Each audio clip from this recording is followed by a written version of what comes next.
Hi, ladies and gentlemen. I'm Chris Brown, and the head, and another episode. Keijo! Yeah, so we go through 4 more episodes of good old TNA and butt bumping. Yeah, TNA, weaponized. Yeah, no joke. Like, this Dragon Ball Z style of sports combat just kills me. It's like, See, while both of them are kind of equally stupid, at least the characters in this one are a lot more adorable. That's fair. That is fair. So during these, during these 4 episodes, we get 3 episodes of training camp. Training camp! And 1 episode of them going to the competition. East and West War is what they call it. Yeah, they have 2 schools. Yeah, 2 major schools for the Keijo, for the training the athletes into the pros. And so far we learned East has won 10 out of 10. 10. And the girls that we follow throughout the entire series, apparently their school has won nothing. And they're getting saucy about the trash talk. So, these episodes... Well, let's start with camp. Well, yeah, we'll start with camp. Even though that last episode was probably the most interesting one. It kind of was. We get to the camp where, I guess, what do you want to say? Well, they got there early, so they decided to play tourist. So the first episode, episode 6, was kind of like getting to know you, getting to be all kinds of pals. Yeah, and of course we get the kind of weird, huge monkey toy that. Yes, I'm hoping that will become our picture that you see is the girls in the bus with their giant stuffed monkey strapped in for safety first. Which amuses me. So then we go on later on as we get our, I guess, consider her the main girl of the series in a sense? Yeah. I guess there's 4 of them. Is really. it Nozumi? Nozumi, something like that. Yeah, Nozomi. And her and the other room 309s. Yes. But Nozomi's going in as different category as her other former roommates. And well, that's just it. Is she's never really had a specific style. There's the in-fighters who fight fast and quick and close. There's the out-fighters who, if I understood correctly, are usually about kind of like counter-strike. Yeah. And then there are the counter specifically who do better living up to their name. They counter. So now we get to this thing where we're seeing them train, but Nozomi's the one that they're trying to focus on because she's the one that's having a hard time finding herself. Well, she's also got a very raw, natural talent that's creating techniques that are either A, dangerous to her, or B, they're just not. She's combining ideas together in new ways that might revolutionize the sport. But aren't necessarily working in the here and now. Oh, yeah, especially against the pro who's their trainer. And so she spends most of these episodes trying to... Go ahead. Put it in the sentence. Go ahead. No, I don't want to say it. You don't want to say it? No. You want me to say it? Yes, please. Is it because it's stupid? Yes. And I got no shame? Yes. So she's picking turnips with her ass. Yes. She's tying a rope to a turnip and her hip and popping the thing up out to earth by yanking her butt up. Only she's tearing everything up, so everybody has to eat turnips because everyone that they break, they have to buy. So, because even in Japan, you break it, you buy it. Pretty much. Even if it's done with your ass. Go ahead. With your ass. No. Well, and of course they're trying to. How did the teacher put it? Putting her ass to the. Push your ass to the next limit. Level. Yeah, to the limit. To the limit. Yeah, something like that. And I'm thinking to myself, could they word that a little bit better? No, I mean, that's the real crux. You saw the last episode with me and Captain Smooth. Yes. We were wordless. It's like, how do you explain to humans, in any sense of normalcy, these chicks are hitting each other with their butts. Every once in a while, they're slamming each other with their breasts. And the whole idea is to knock them off of a pedestal into the water or make them fall down. I just don't get it. Well, moving forward, she finally figures out the technique to momentum, which is momentum to actually finally pull the turnips out. So finally, she's finally got this. She at least that technique down.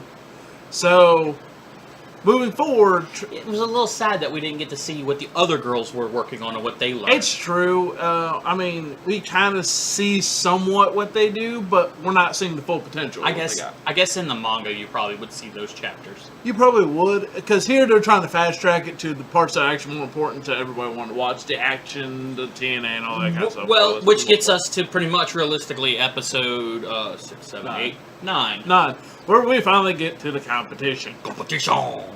It's 4v4 jungle gym style. The 4v4 is a new topic. Yeah, which was kind of cool. It took it a little different. It changed it from being here's this round little pedestal that you gotta try to knock Everybody's your out on their own. Here it's like, working as a team, we gotta try to knock the other team off this huge jungle gym, and you're like, okay, cool. Now, the thing about this particular chapter is, 2 things are happening. One, it's the girls of the West versus the girls of the East, and the East girls are sitting there looking strong. East End girls. And they're cocky, they're ready to go out there and just get it done, and they prove that how strong they really are. Where now it's who's that girl's name? Misaki? I'm not sure. The silver-haired girl Silver-haired girl. who's learned how to go really fast by giving herself. Oh, wedgie. But beyond that, her story in this one is she knows her parents probably wouldn't going to be there no matter how hard she is. Definitely haven't her father is traditional judo. Sensei, raising the daughter in the judo. You could be a gold winner. Judo is your life. Put away this rubbish. And so it kind of, and don't get me wrong, her father literally was like us watching the show. This is a technique? But what the hell is going on? Why are these clowns liking this? I don't get it. Like, it's kind of amusing, actually, that there's actually a character that's like us.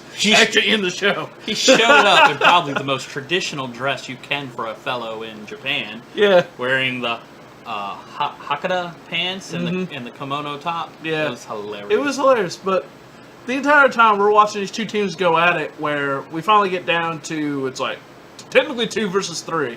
On the East girls, they have this really tough chick who's really good at focusing on weak points on people. Well, she has an ability where her senses kind of tie into one another. The whole, you taste colors. Yeah. What did they, aphasia? Something aphasia. Synthesia? Synthesia. Something like that. And so she sees the tiredness in your opponent as colors. And so she's able to see weak points and pick them out. So for her, she was able to... And who else was on the other team? 2 twins. Well, twins does pretty much mean 2. Shut up. But you want to talk about good? You want to talk about good working together skills? Yes, they're twins. Twins. And then the last one? The ogre. They call her ogre.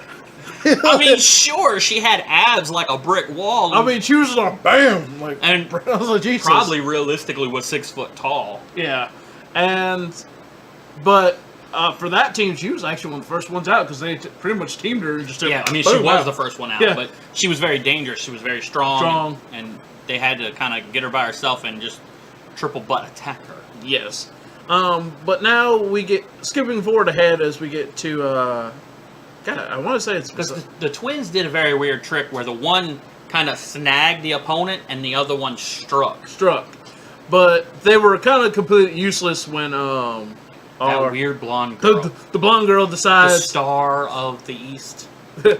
Or West. The star of the West. She uses her own form of feminine wiles to take care of the twins. She's... With ease, by the way. She's the pervy character. Yes, very. Now, whether she's legitimately pervy or using this as a tactic, I haven't quite figured out. Neither have I.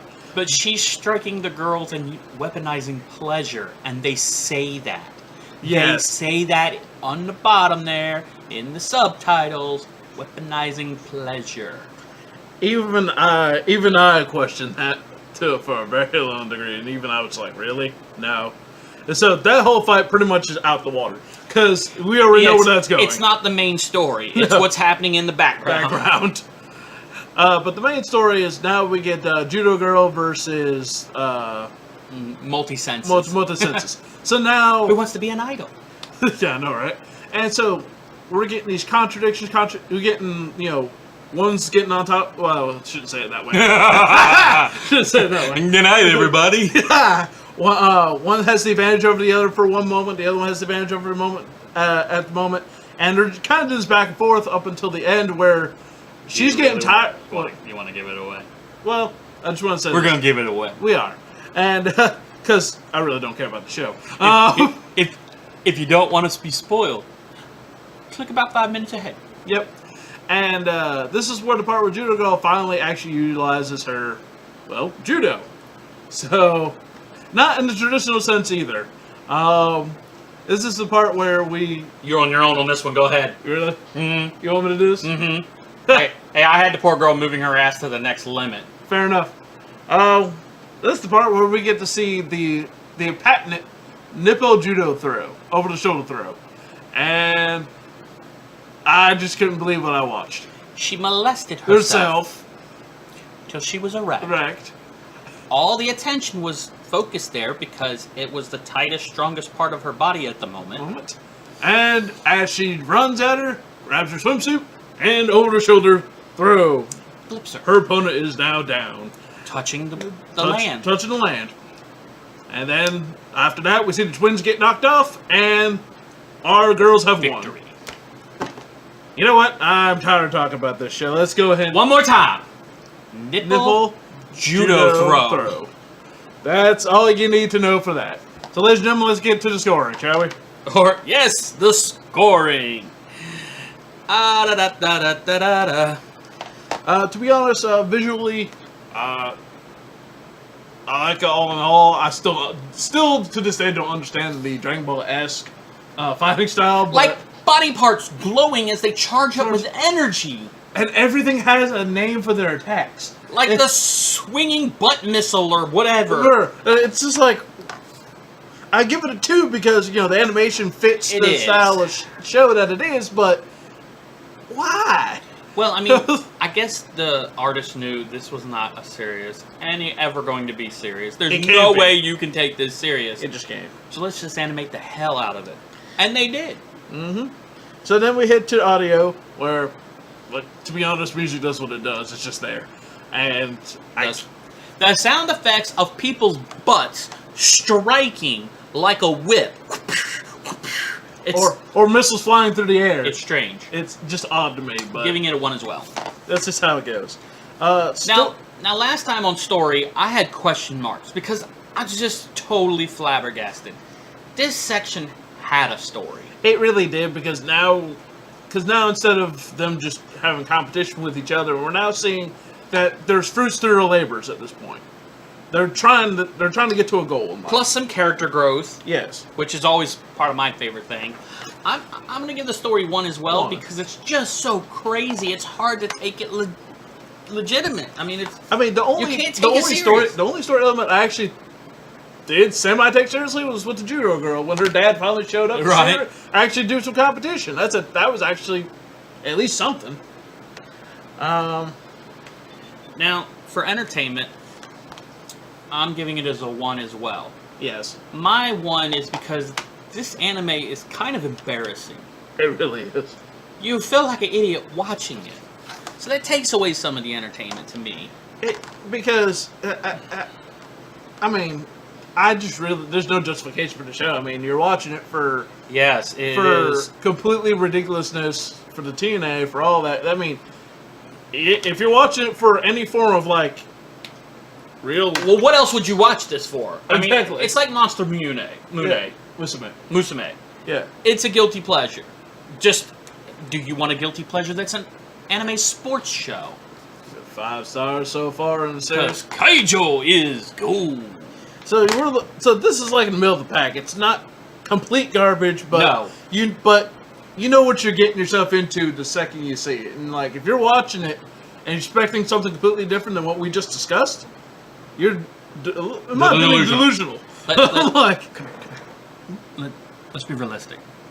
Most of the movies we've shown you could show them to your mom, you could show them to your kid, show them to your friends, show them to your teacher, whoever's in your life. You'd be all like, man, Do you like anime? Check this out. Spirited Away. Check this out. Even Flight of the Dragons. Mm-hmm. It's weird, but it's good. This, you're gonna need to know some people before you show this to people.